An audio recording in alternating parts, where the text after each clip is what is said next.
los grupos este y oeste de la ciudad. Con una escala, aquí tenemos una escala de 500 metros.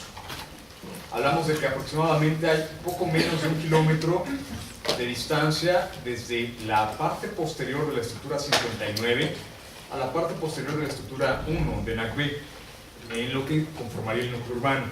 Para que nos demos una idea, sería más o menos la distancia que hay entre Pirámide del Sol y Pirámide de la Luna en Teotihuacán, ¿no? Para que nos demos una idea de ese tamaño, ¿no? Sería el núcleo urbano de Nagbe. La siguiente imagen nos muestra a la misma escala, por supuesto, no estoy haciendo ningún cambio de escala, a la misma escala, el núcleo urbano de la ciudad del Mirador.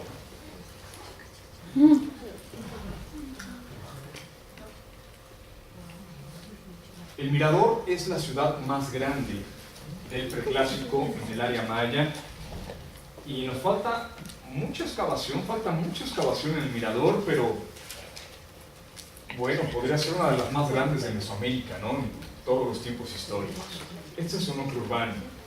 Es lo único que está mapeado, no está mapeado la ciudad como tal, es decir, no sabemos en dónde están los conjuntos residenciales de la población común, como en el mapa que veíamos de Nagbe al inicio de la sesión de hoy. Y no tenemos una estimación en realidad cuánto fue la extensión ni la población que vivió en el Mirador.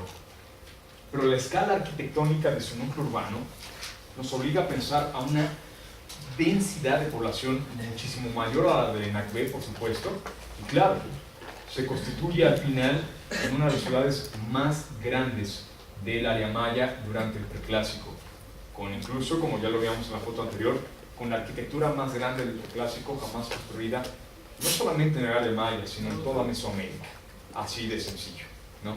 Esto es el núcleo urbano del Mirador.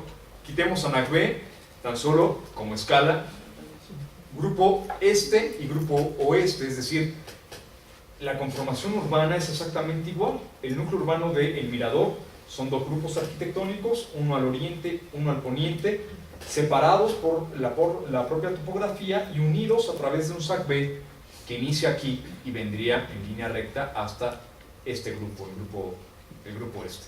La distancia que existe del grupo este al grupo oeste es de 1 kilómetro. Para que nos demos una idea, ahí es donde entra el núcleo urbano de Nagbe, de la ciudad que acabamos de revisar. ¿El Sacbé es elevado? El Sacbé también es elevado. ¿Y coincide justo con el Sacbé? Sí. Ya, quitemos Nagbe, ya se acabó. Vamos al Mirador.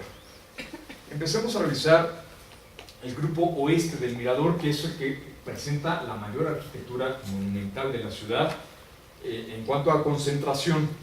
No en cuanto a volumen, el mayor volumen de la arquitectura de la ciudad es este conjunto conocido como el grupo Danta en el grupo este del Mirador. Vamos a este conjunto. Otra vez, primeramente, líneas verdes que nos indican curvas de nivel y una particularidad, prácticamente es una extensa planicie con unas curvas de nivel muy enfáticas en este punto, que nos indican una diferencia de aproximadamente unos 30 metros entre las partes bajas que están acá con las partes altas que están acá. Es decir, esto es una cañada, esto es un barranco exactamente, ¿no? Una cañada, ¿no? Casi en vertical. Muy interesante, ¿por qué? Porque podría desde el punto de vista tectónico generar un acceso controlado o incluso un punto defensivo de la misma ciudad. Es decir, nadie o casi nadie podría subir por aquí para acceder hacia el interior de la ciudad. ¿Qué composición tiene el suelo en esa zona? ¿Perdón? ¿Qué composición tiene el suelo? Caliza, pura piedra caliza, todo es pura piedra caliza. Me preguntaban que qué composición tiene el suelo. En la región todo es roca caliza, ¿no? Las manchas las manchas azules corresponden a conjuntos de agua, pero de características artificiales. Se llaman aguadas o reservorios y son zonas de captación de agua, de lluvia a cielo abierto, construidas artificialmente por los mayas del Mirador, y que será una de las obras de infraestructura hidráulica más importantes de las ciudades mayas, ¿no? Las empezamos a ver con ellos y las vamos a ver repetidamente más adelante. Aquí se construyó justamente el grupo oeste del Mirador, aprovechando la presencia de esta cañada como un frente infranqueable, ¿no? para acceder hacia esta sección de la ciudad, y en donde los grupos arquitectónicos que se encuentran emplazados a la orilla de la cañada ven hacia el poniente, no ven hacia la cañada, dándole la espalda justamente como límite del núcleo urbano en este principio. Ven, perdón, ¿podrías repetir? ¿Ven hacia la plaza? Ven hacia el oriente, ven hacia el interior del grupo arquitectónico. Pero aquí hay otro factor muy interesante que aparece en este grupo del Mirador. Vean la imagen.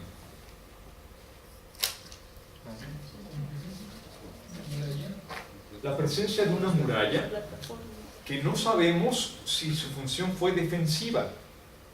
Falta más excavación. Pero al menos algo es claro. Se construye una muralla perimetral que cierra al grupo por la parte del norte, el sur y el oriente. Por el poniente no es necesario, por la misma barranca. Así es que esta muralla parece completar justamente un sistema, al menos de control de acceso. No sabemos si es defensivo, pero al menos para controlar el acceso hacia este conjunto, sí lo es. Y hasta el momento, el único acceso que se ha localizado es este, justamente el del Sacbé. Pareciera ser que es un acceso totalmente restringido, como si habláramos de un recinto sagrado, que en lugar de tener 3 accesos, como lo tuvo el de Tenochtitlan, solamente tendría uno, y una muralla perimetral. Al interior, la concentración de mucha de la arquitectura más grande o relevante de la ciudad del Mirador. Para empezar, hablemos de un grupo hacia la parte centro-norte de este grupo, del grupo oeste. Este conjunto arquitectónico se conoce como el Grupo León. El conjunto León presenta una disposición arquitectónica tipo E, como la que ya vimos en Akbé.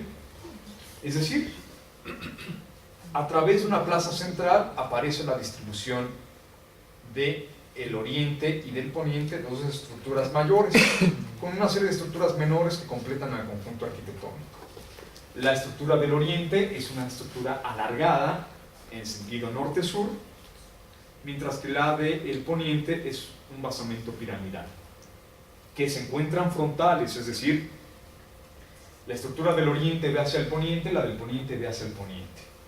Esta estructura está viendo hacia esta y esta, a su vez, ve hacia esta. Ven hacia el interior de la plaza, ven hacia el interior del conjunto. ¿Por qué esta disposición? Bueno, al menos para el caso de Uashiantún, que revisaremos el próximo viernes, esto pareciera conformar algo que llamaríamos conjuntos de conmemoración astronómica. Todavía no vamos a ver cómo funciona, y parte de los artículos que se les van a enviar es justamente la discusión si todos funcionaron como tal, es decir, si todos funcionaron para la observación astronómica. Hay una discusión, todavía hay un debate. Este debate se debe a que no se han hecho excavaciones completas ni levantamientos arquitectónicos exactos. Por el momento, lo que sabemos es que existe un edificio alargado al oriente y un basamento piramidal al poniente, y que llamamos tipo E. Para la siguiente sesión ya veremos cómo funcionan como elementos de observación astronómica. ¿Qué me interesa? Bueno, que vayan registrando que tanto Nakbe como el Mirador presentan conjuntos arquitectónicos de estas características. Eso es lo que por el momento tenemos que tener en la información. Vamos ahora a este conjunto. Sin lugar a dudas, el conjunto arquitectónico más importante del grupo oeste del Mirador, conocido como el conjunto de El Tigre. Ojo, el nombre es un nombre moderno dado por los arqueólogos. Recordemos, no había ni tigres ni leones en Mesoamérica, ¿no? Conjunto león, conjunto tigre, bueno, así les dieron el nombre los arqueólogos, pero no había, ¿no? De acá no era, ¿no? Este es el conjunto arquitectónico. ¿Qué presenta? Es un enorme basamento piramidal cuya frontalidad ve hacia el poniente, hacia una muy pequeña plaza perfectamente delimitada por una serie de estructuras menores que la delimitan de manera perimetral por el norte, el oriente y la parte del sur. Esta sección, aquí faltó dibujarle el fondo, pero toda esta sección que aparece delimitada por esta curva de nivel en verde representa la presencia de una aguada o reservorio. Imagínensela este espacio vacío en azul. Y esa aguada o reservorio aledaña al pie sur de la estructura es la referencia de cuál es el origen de estas aguadas o reservorios. Su origen se da a través de canteras a cielo abierto.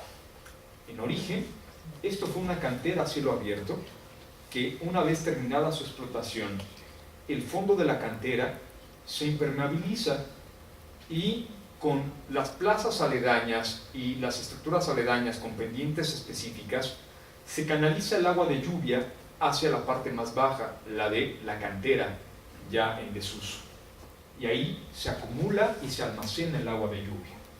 Se llaman aguadas o reservorios. ¿Cómo se hace el sistema de impermeabilización del fondo?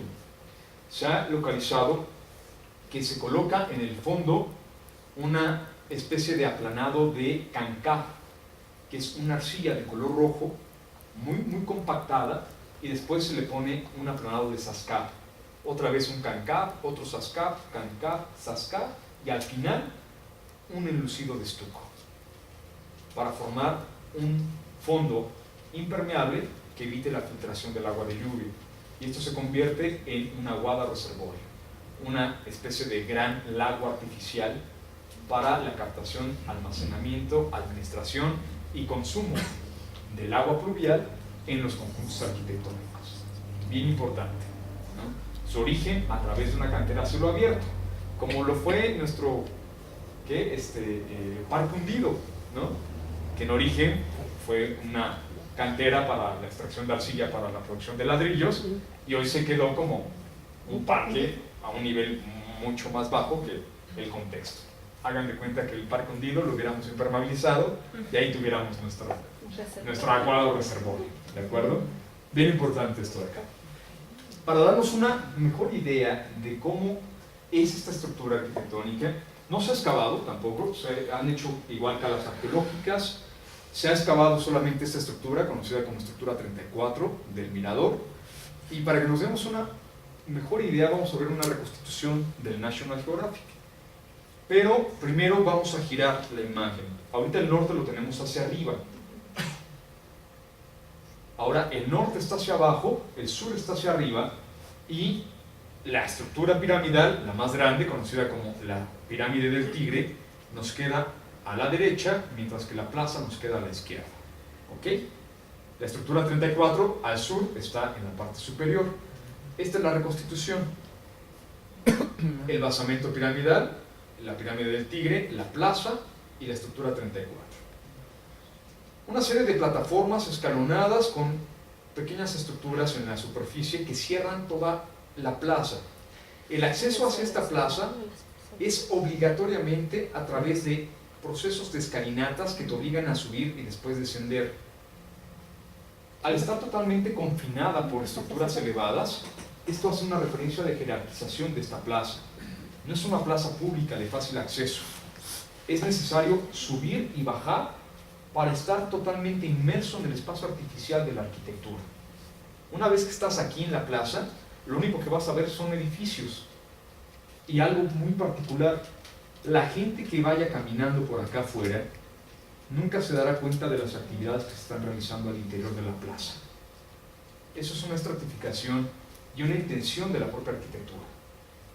La jerarquización de la plaza va acorde a actividades específicas diseñadas ex profeso en relación con el basamento principal, la estructura del tipo. Sí. Los edificios que hay en la parte superior de la pirámide, ¿quedan el resto de ellos? ¿Es una suposición en base a...? No sé si habéis hecho una fotografía anterior.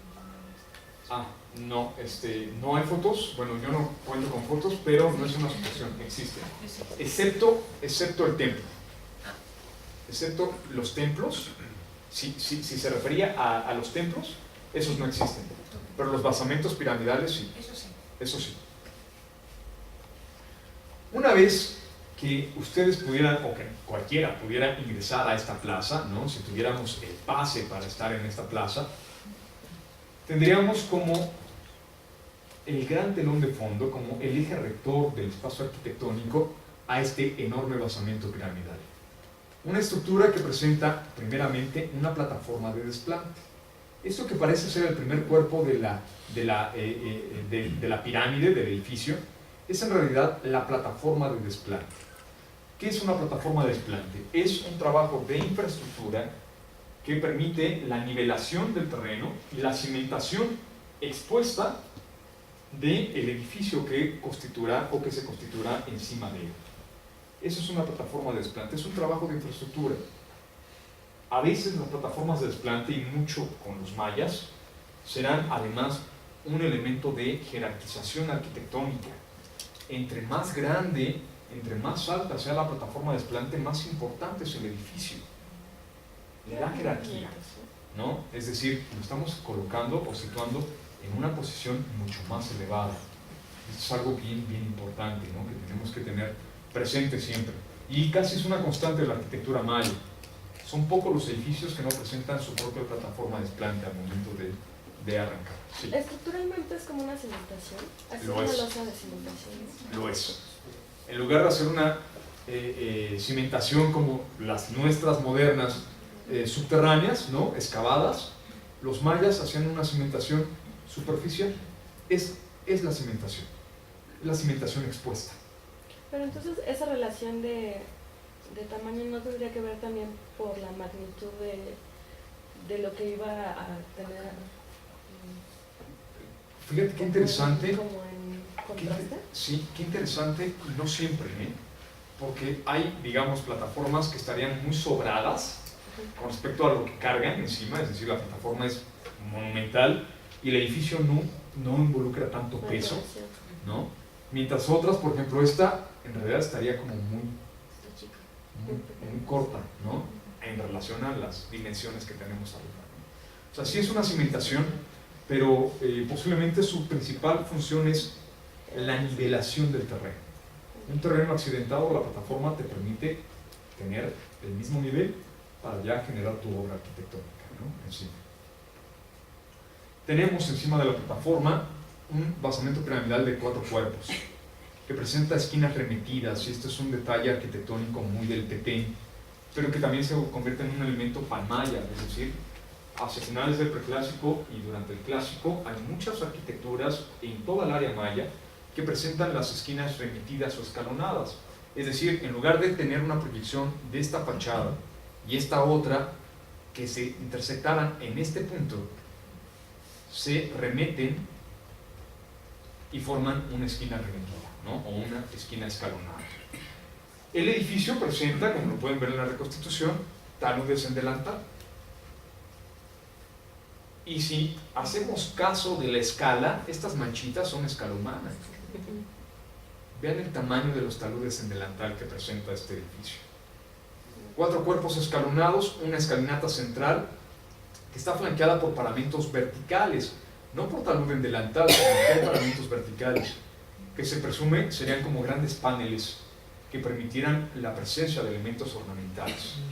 No se ha detectado ahí mascarones modelados en estuco, pero algo había ahí diferenciado del resto del cuerpo del edificio o de las fachadas del edificio que flanqueaba el acceso por la escalinata central.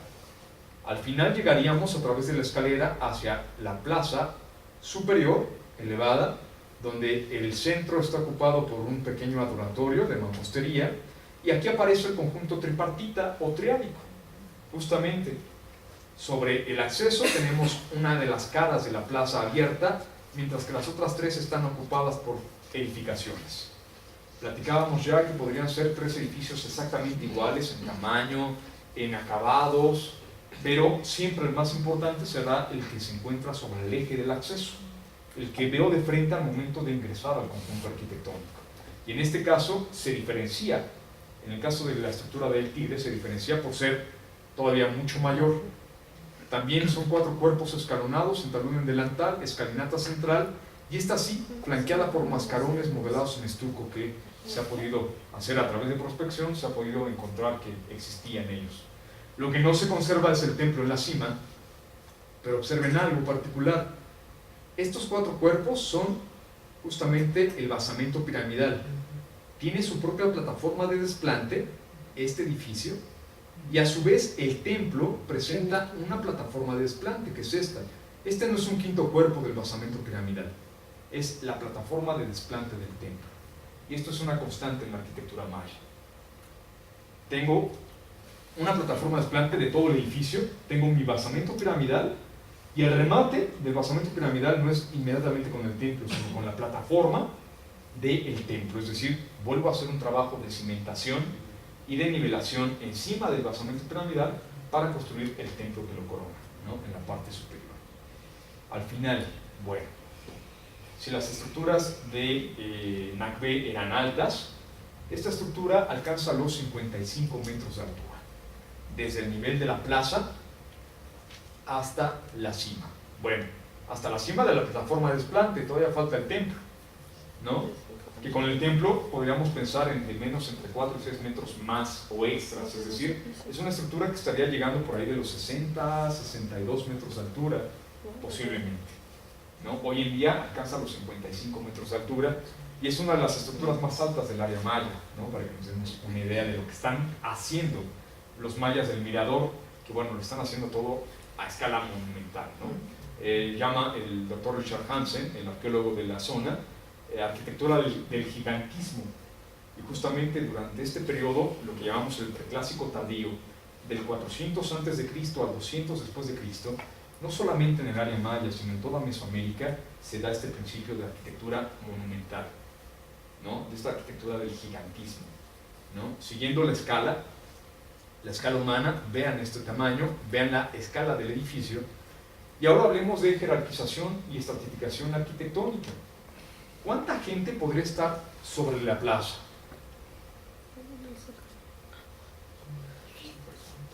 ¿Cuántas personas podrían estar en esta plaza elevada? ¿Cuántas personas podrían estar frente al templo y cuántas en el interior del templo? Tan solo por superficie, por área, sabemos que no todos los que estarían en la plaza podrían estar dentro del templo. Y esto es la principal referencia de una estratificación y jerarquización espacial o arquitectónica. Si ustedes o nosotros, ¿no?, o cualquiera de los mayas del Mirador tendrían acceso a esta plaza, serían los menos los que pudieran estar en esta terraza, los menos en esta plaza, y los menos que pudieran acceder, claro, ya hablamos de élite gobernante, el gobernante, el sacerdote, el jefe militar, los que podrían ingresar hacia el templo y desde acá encabezar todas las actividades ceremoniales asociadas hacia todo el conjunto arquitectónico. Bien importante, ¿no? La próxima vez que suban a una pirámide, tengan siempre presente que muchos de los habitantes de esa zona arqueológica en su vida siquiera llegaron a pensar en subir a esa estructura. Hoy en día, si lo hacen, primero siéntanse privilegiados de poder acceder a esta arquitectura, y segunda, con que lo hagan una vez es suficiente, evitemos el deterioro.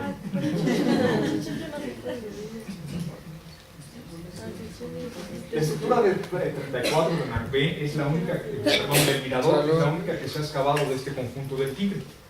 Y es una estructura que presenta también plataforma de desplante, 3 cuerpos escalonados con esquina remitida, talud en delantal, escalinata central, plaza en la parte superior y conjunto tripartita, 2 estructuras mucho menores hacia los extremos, con techumbre aparentemente de palma o también de material precedero.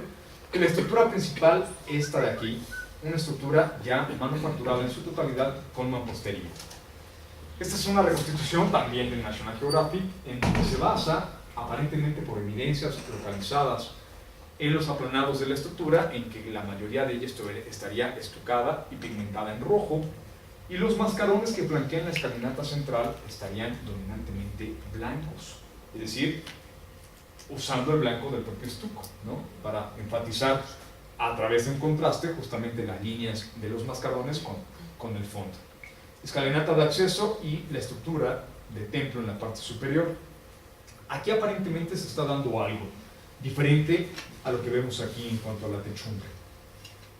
Pareciera ser que este edificio tuvo una serie de vigas para formar una techumbre plana, un sistema de viguerías para formar un techo plano. Todavía no hablamos de bóveda en Salerizo, todavía no hay bóveda maya para construir, para techar edificios exteriores.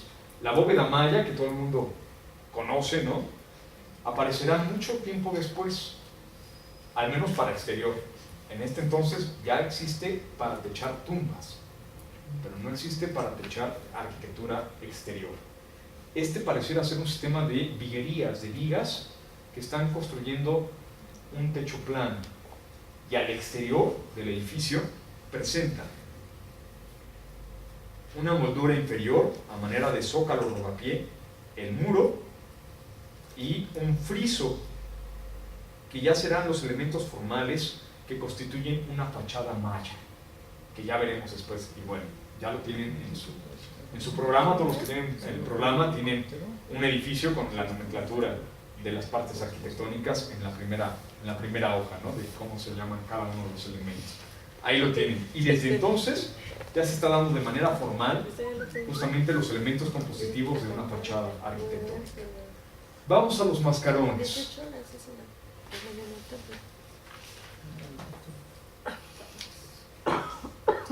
Una fotografía de la excavación del mascarón poniente, que sería este de aquí, al momento de su excavación.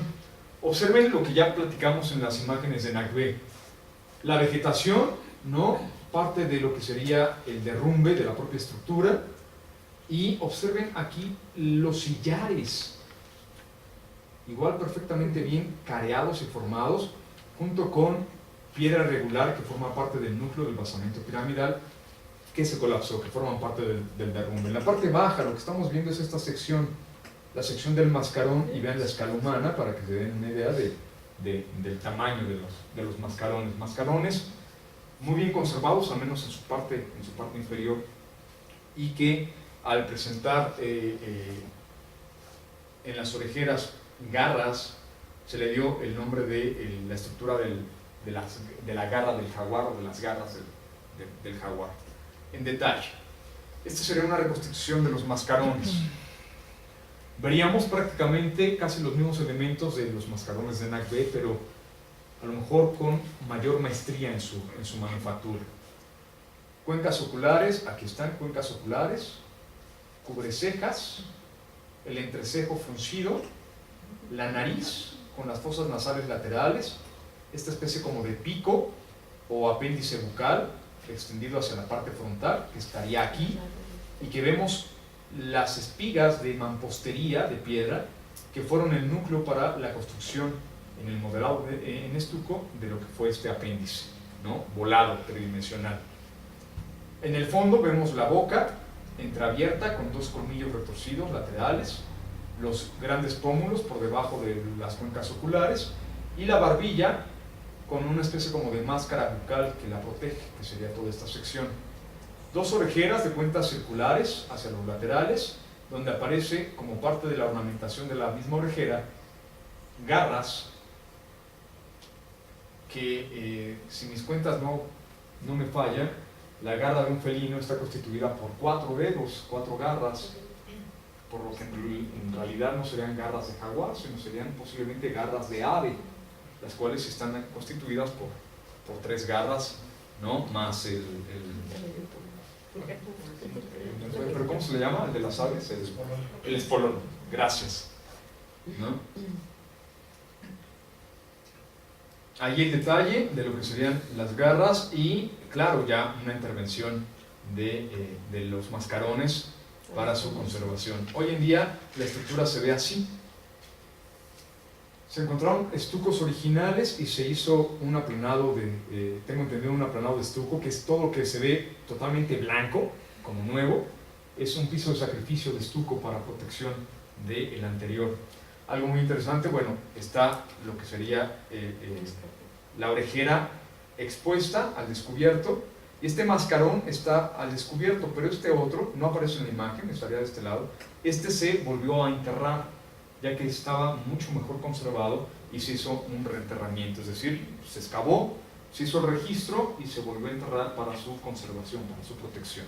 Hoy en día existe una gran estructura que cubre toda la edificación para evitar que al menos la lluvia directa y la insolación directa genere un acelerado proceso de deterioro sobre los aplanados de estuco. Platicábamos hace un momento al inicio que bueno, yo ya no sé en qué estado de conservación se encuentre, ¿no? este edificio, y bueno, llegar al mirador es demasiado complejo, ¿no? Hay que llegar a Flores y de ahí. ¿Mande? ¿Usted fue allá? Sí. ¿Cómo llegó? Porque se dice que solo se llega en helicóptero o No. mucho tiempo. Bueno, una caminata muy larga. Muy larga, sí. Bueno, hoy en día hay dos opciones de llegada. Una por Flores, ¿no? Llegas de Flores, te vas a Huachactún. De Huachactún en camionetas 4x4 te metes ya hacia la selva. Claro, lo mejor es en época de secas, porque en época de lluvias, incluso con camioneta 4x4, la atascas, ¿no? Época de secas, llegas a un poblado que se llama Carmelita, y de ahí a caminar, ¿no? Y te queda todavía largo. En Carmelita puedes rentar, o bueno, te prestan burros o caballos, y ya, con eso puedes llegar al mirador. La otra es hoy en día puedes llegar por Ushul, por Campeche, ¿no? No me acuerdo cómo se llama el poblado. Bueno, llegas a Ushul, y de Ushul todavía hay un camino de terracería que te pasa la frontera, ahí no hay cerca ni nada, entonces te pasas a Guatemala y llegas por la parte norte. Bueno, el Tigre es una estructura monumental, pero esta otra, al centro de todo el conjunto arquitectónico, podría ser justamente una referencia de centralidad del poder para la élite gobernante del Mirador. Lo conocemos hoy en día como la Gran Acrópolis, un conjunto arquitectónico que tiene 400 metros de lado en su máxima longitud. Para tener una referencia de escala, es lo que tenemos al frente de la Ciudadela. Eso mismo es lo que tenemos al frente de este conjunto arquitectónico. 400 metros de largo. Pero a diferencia de la Ciudadela, estas plataformas tienen 10 metros de altura. Y encima se desarrollan diferentes complejos arquitectónicos. Hoy en día hay excavaciones ahí en la Gran Acrópolis. Y hace como unos 3 o 4 años, una de las excavaciones justamente en uno de estos sectores donde se encuentran aguadas dentro del conjunto arquitectónico, ¿no? Es decir, tenían su propia reserva de agua para aparentemente el palacio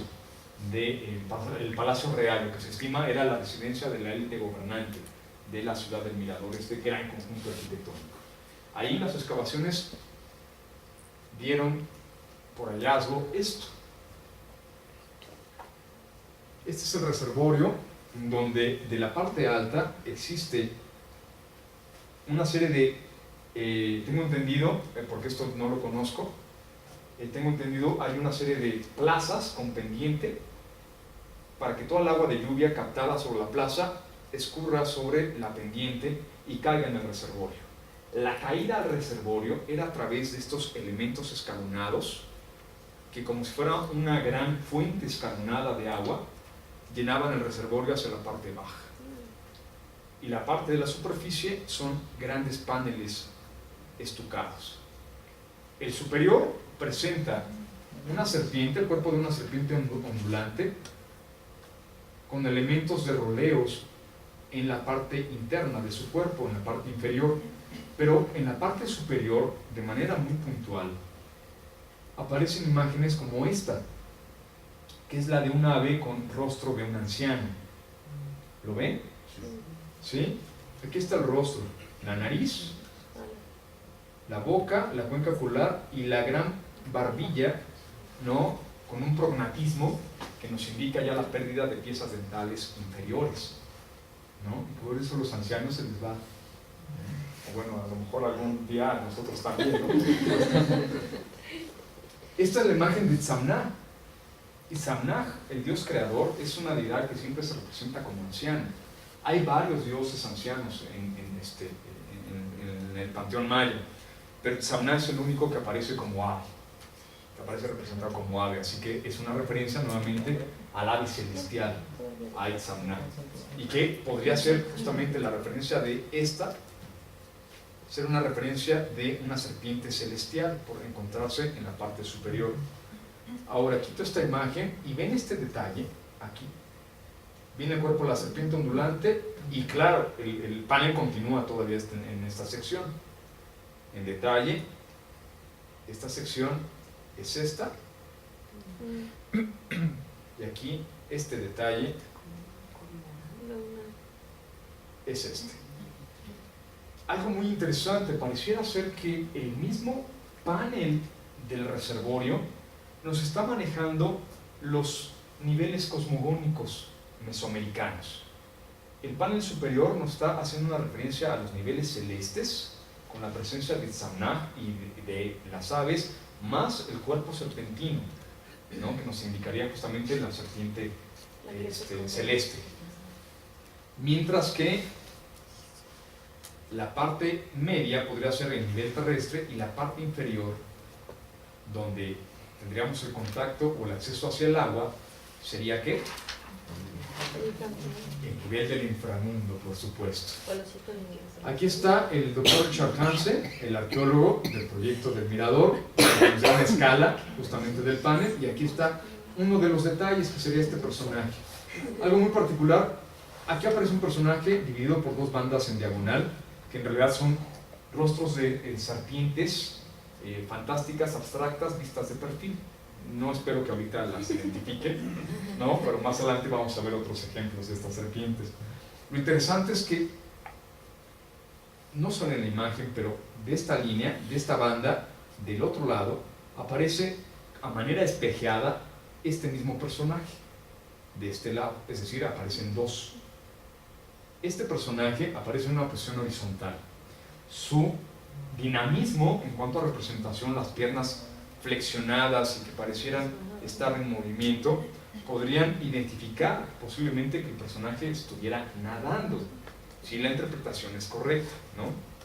Esto no lo digo yo, lo dice él, ¿no? Lo interesante es que podría ser, según él, según el doctor Richard Hansen, una posible representación de los gemelos divinos del Popol Vuh. Y esto es algo muy interesante, porque aunque el Popol Vuh es un libro de los mayas quiché, del posclásico, de los Altos de Guatemala, se ha podido verificar a través de cerámica y de algunos otros contextos de epigrafía maya que existe su referencia desde épocas muy tempranas, al menos desde el periodo clásico y posiblemente desde el preclásico. Recordemos que uno de los paisajes más importantes de los héroes gemelos o los héroes divinos del Popol Vuh es su paso al inframundo, y que el primer nivel del inframundo siempre será acuático, siempre es acuático, y que según el doctor Richard Hansen esto podría ser justamente la referencia de uno de los gemelos, ¿no? O Hunahpu o Xbalanque, que estuvieran justamente accediendo hacia la región del inframundo. Iconográficamente me parece que necesita mucho más estudio estos dos paneles, pero por el momento sí podemos decir que la perfecta conservación de los paneles, ¿no? Más la alegoría para un espejo de agua, una fuente de agua, involucra no solamente todo lo que ya hemos platicado, una mano de obra especializada, una perfecta intención en cuanto al proyecto de generación de este espacio, sino además la conformación de un simbolismo y una ideología materializada a través de la arquitectura. Y esto no lo tenemos que dejar de ver en toda la arquitectura mesoamericana, que siempre, incluso lo podemos aplicar a cualquier arquitectura de cualquier espacio geográfico y tiempo histórico. Siempre la arquitectura lleva una ideología, lleva una intención y siempre tiene un simbolismo y un significado. Y esto, aunque no sea tangible, aunque no sea muy claro para nosotros hoy en día, esto lo tiene y eso lo cubre, ¿no? Dejemos a la gran Acrópolis y igual de manera muy virtual vamos a irnos 1 kilómetro de distancia hasta la estructura Danta, la estructura más grande jamás construida en el preclásico de Mesoamérica. Si nosotros pudiéramos posicionarnos en la parte superior del Tigre y viéramos hacia el oriente, esta sería la imagen. Primero, una selva alta perennifolia, muy cerrada en su follaje, que no nos permite ver la arquitectura que hay debajo. Ojo con esto, insisto en esta contextualización, para que nos demos una idea de también lo difícil que fue talar árboles de 60 metros de altura, de troncos de más de 4 metros de diámetro, para hacer una obra arquitectónica, ¿no? Y que claro, toda esa materia prima fue reutilizada, por supuesto, para los hornos de cal, ¿no? para los hornos de cal y todo eso. Hoy en día, esto que ven aquí, esta protuberancia, esta elevación, es el edificio más alto de la Acrópolis. Y al fondo, esto que se ve acá, es la gran estructura Danta del Mirador. Esta siguiente reconstrucción, también del National Geographic, sí me parece algo totalmente extraordinario, porque difícilmente nunca podremos ver una ciudad mesoamericana como fue en su época de esplendor. Y estas reconstituciones nos permiten justamente acercarnos, al menos ligeramente, a darnos una idea de cómo fueron. Y esta es la reconstitución del Mirador. Estructura del Tigre, 55 metros de altura. Gran Acrópolis. Estructura piramidal del Grupo León. La Gran Aguado Reservorio, al lado del conjunto del Tigre, es este de aquí. Esta estructura del primer plano se conoce como estructura Monos, tiene 45 metros de altura, es la tercera más alta del mirador. No se alcanza a ver muy bien la muralla, estaría más o menos por aquí. Y aquí está el Sacbé de 1 kilómetro de distancia, que nos llevaría a la gran estructura arquitectónica del complejo Danta, allá en el fondo. Hoy en día se están haciendo algunas excavaciones, sobre todo se está haciendo trabajo de conservación en la estructura Danta. Es una estructura tan grande que difícilmente se va a excavar y se va a exponer, ¿no? Se están haciendo excavaciones de prospección para ver, ¿no?, cuerpos, detalles arquitectónicos. Ya se encontraron mascarones modelados en estuco en la parte superior de un conjunto tripartita que se encuentra coronando al gran basamento piramidal. Se han hecho calas al interior del edificio y se ha podido determinar que no hay subestructuras. Es decir, es un edificio que se hizo de una sola y buena vez, que no hay un primer edificio pequeño y después un segundo, un tercero, un cuarto, un quinto. Con eso, con un proyecto que se generó en una sola intención, de una sola y buena vez, los mayas del preclásico del Mirador hicieron un edificio de 300 metros de base cuadrada y alcanzando hoy en día los 72 metros de altura, sin su templo, porque el templo ya se colapsó. Con el templo, el edificio pudo haber llegado a los 80 metros de altura fácilmente. La estructura totalmente artificial más grande del preclásico en Mesoamérica, no solamente en el área maya. Un detalle es este. Solamente es un detalle de uno de sus cuerpos en talud en delantal, en donde podemos observar que cada uno de estos sillares está perfectamente bien careado y que tienen formas regulares. Observen las hiladas tan regulares. Resulta que cada uno de ellos fue colocado de canto, es decir, la parte más larga va hacia adentro. No ahorraron superficie como los de Nagbe. Y cada uno de esos bloques también tiene 50 por 50 por 1 metro. Es decir, cada uno de esos bloques pesa aproximadamente media tonelada y hablamos de un edificio de 72 metros de altura, con una base de 300 metros por lado. Claro, estos sillares solamente son para el exterior, no para el núcleo, no para el interior, solamente son para confinar el exterior. Pero aún así es un volumen de material monumental. ¿Cómo cuánto tiempo habrán tardado en construirlo? Para allá voy. La estructura en total tiene más de 2 millones de metros cúbicos de material. Millones. Más de 2 millones de metros cúbicos de material de construcción. Entre sillares careados y entre piedra burda, entre argamasa de cal, para constituir toda esa masa arquitectónica. Otra referencia, conocida por todos, la pirámide de Teotihuacán, la pirámide del Sol de Teotihuacán.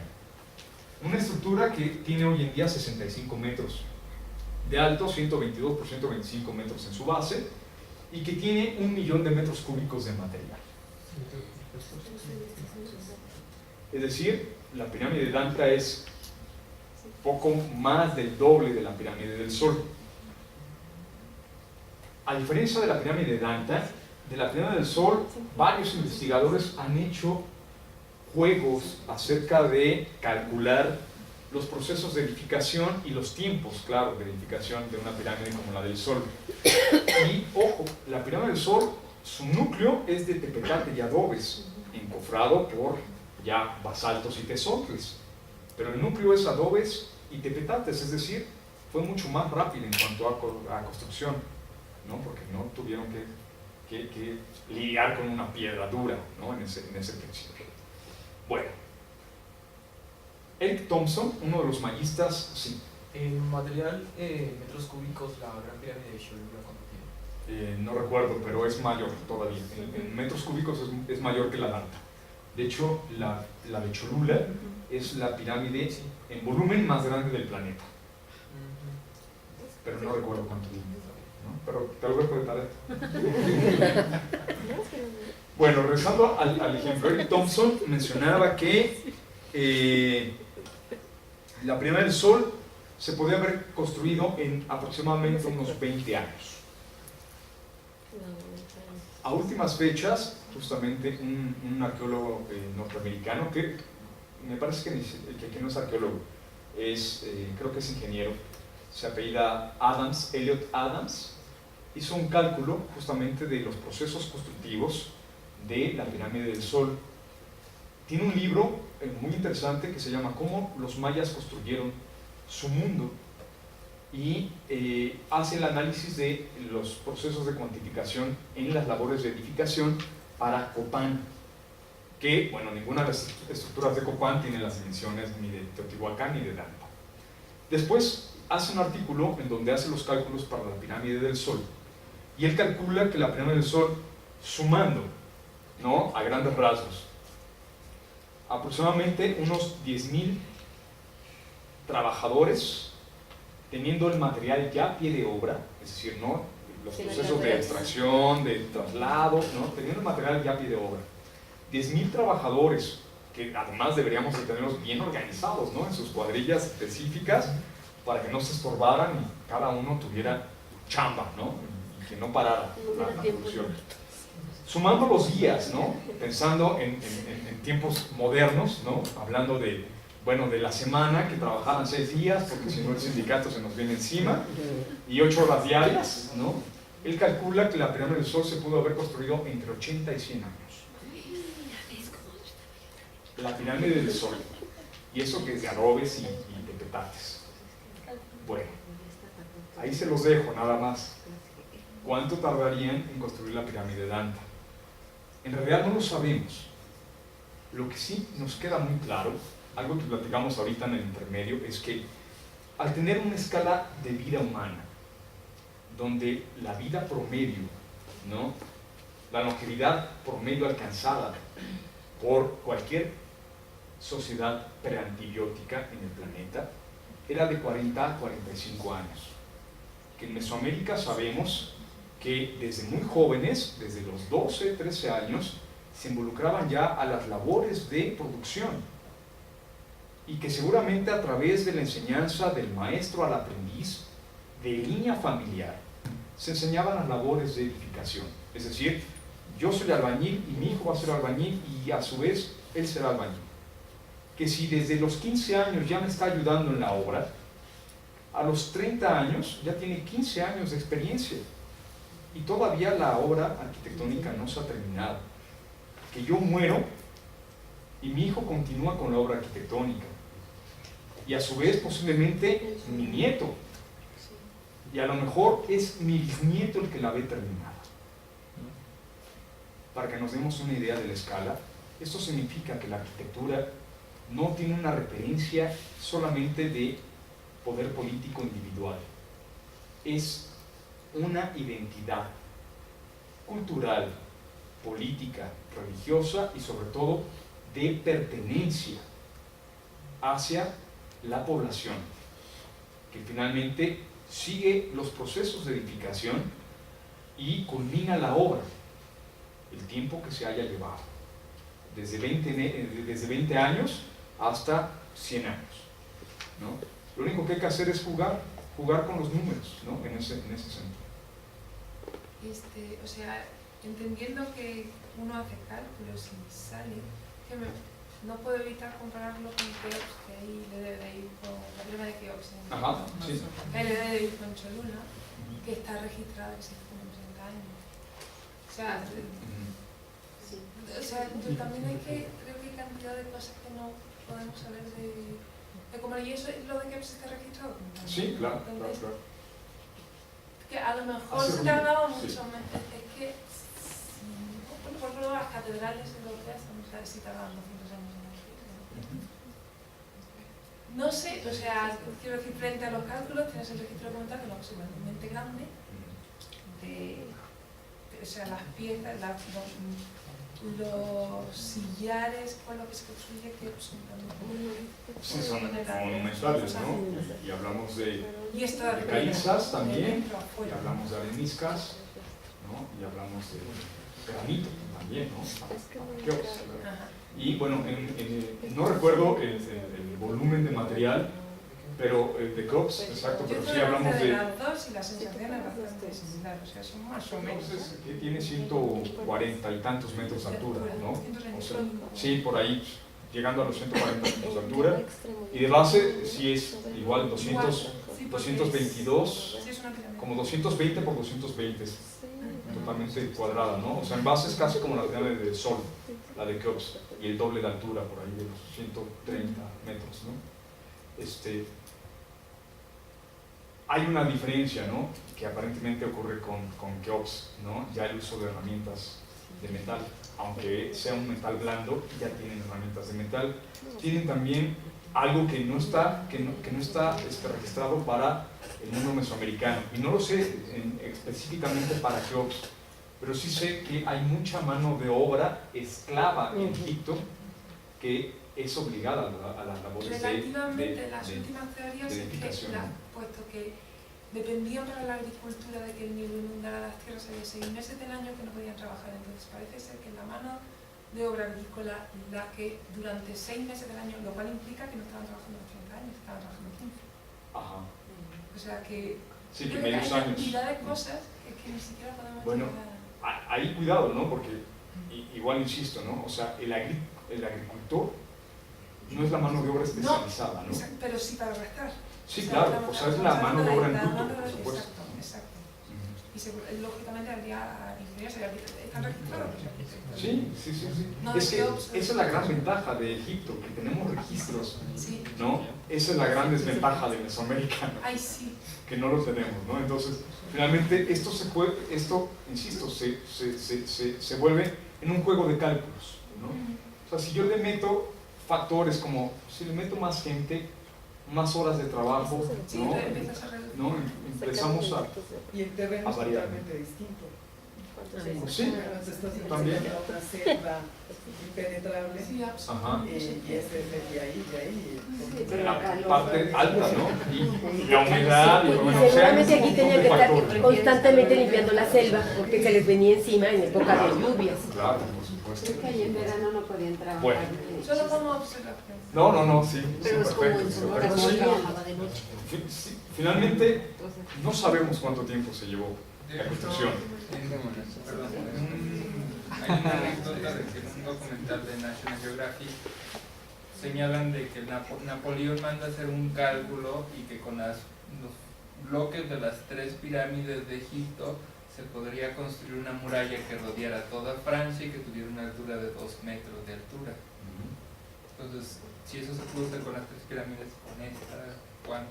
Bueno, la Francia de ese entonces, bueno, París, ¿no? O sea, ¿por toda Francia? Toda No, pero exageró. es lo que se rumora No. que se comenta, que Napoleón comentaba.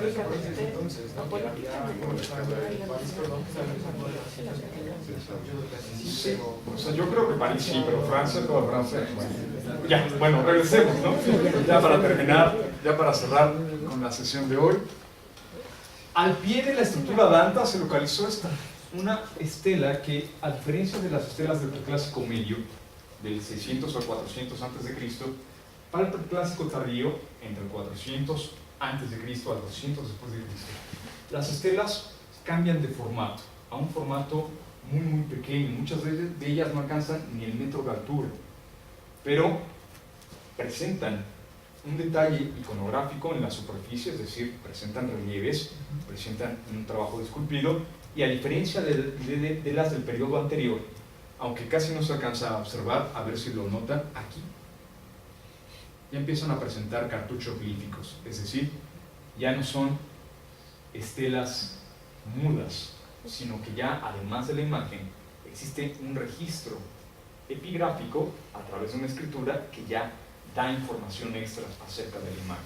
Lamentablemente casi todas están erosionadas y se ha podido comprobar que es ya, digamos, un antecedente de la primera escritura jeroglífica o glífica maya, que después será ya totalmente madura y consolidada para el periodo clásico, ¿no? A partir del año 200 de la era cristiana. Perdón, me quedó una duda, a lo mejor a mí se me fue por ahí como...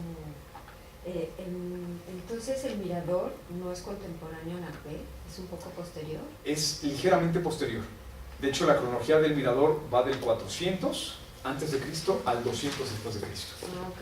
Pues puede ser que la gente de Nakbe se haya pasado al mirador o algo así. Posiblemente como al que mirador Nakbe y a haya otras. sido como el ensayo de... Sí, puede ser, porque en el patrón urbano son exactamente iguales, ¿no? Solamente que el segundo a una escala totalmente monumental, ¿no? Pero podría ser. A diferencia de otras ciudades, por ejemplo, Tintal, La Rejollada, Huacná, que son ciudades de la misma región, tienen patrones de asentamiento diferentes. O sea, la conformación Nakbe-Mirador pareciera ser solamente de estas dos ciudades. Pero recordemos que también la topografía es muy similar para ambas ciudades, mientras que para las demás de la zona de la cuenca ya cambia, ¿no? Entonces, pues, quién sabe, no, está bien. No sabemos qué pasó finalmente ni con la gente de Nakbe, ni con la gente del Mirador, ni con la gente de la cuenca del Mirador. Lo que sabemos es que hacia el año 200 después de Cristo, la mayoría de la población de esta región abandona sus ciudades. Seguramente se genera ahí una serie de flujos migratorios que todavía no conocemos del todo bien, y se abandonan estas ciudades para después volverse a reocupar para lo que llamamos el periodo clásico tardío, hacia más o menos el año 600 a 800 después de Cristo, cuando muchas de estas ciudades se vuelven a ocupar, pero ya no en esta arquitectura monumental, sino en los alrededores, en la parte baja, en las plazas.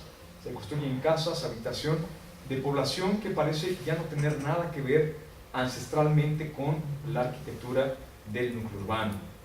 Y si bien hacen algunas ofrendas, hacen algunos depósitos de ofrendas y algunos rituales sobre los pisos de los templos ya colapsados, ya caídos, ya no hacen ningún tipo de restauración o de renovación arquitectónica monumental. Es decir, es como una población flotante que solamente llega, ocupa el territorio por un tiempo, digamos, ya está el piso aplanado, pues lo ocupo para construir mi casa, pero yo ya no tengo nada que ver con esta población anterior, ¿no?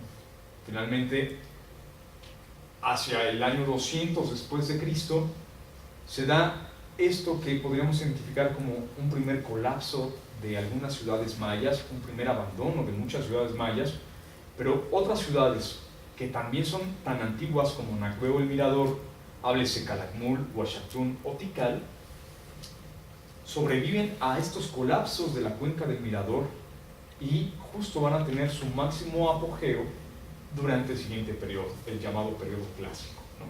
Para la siguiente sesión hablaremos justamente de una de estas ciudades. Nos tocará revisar el caso de Huachatún.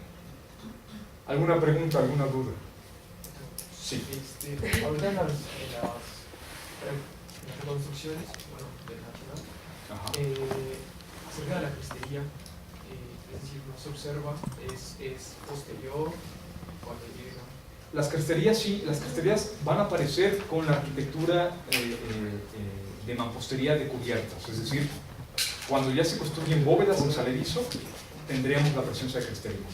Mientras, ¿Eso a partir del clásico? eso a partir del clásico, hasta el clásico. Sí, por el momento no hay bóvedas en saledizo. Ya la próxima sesión platicaremos de un caso particular en Huachatún, donde se presume la presencia de bóvedas en saledizo para cubrir estructuras en el preclásico, pero bueno, ya lo platicamos para la siguiente sesión. ¿Alguna otra pregunta? Mil gracias por otra vez su tarde de viernes y los espero para el siguiente viernes para continuar con estas pláticas. Gracias, bonita tarde, bonita noche.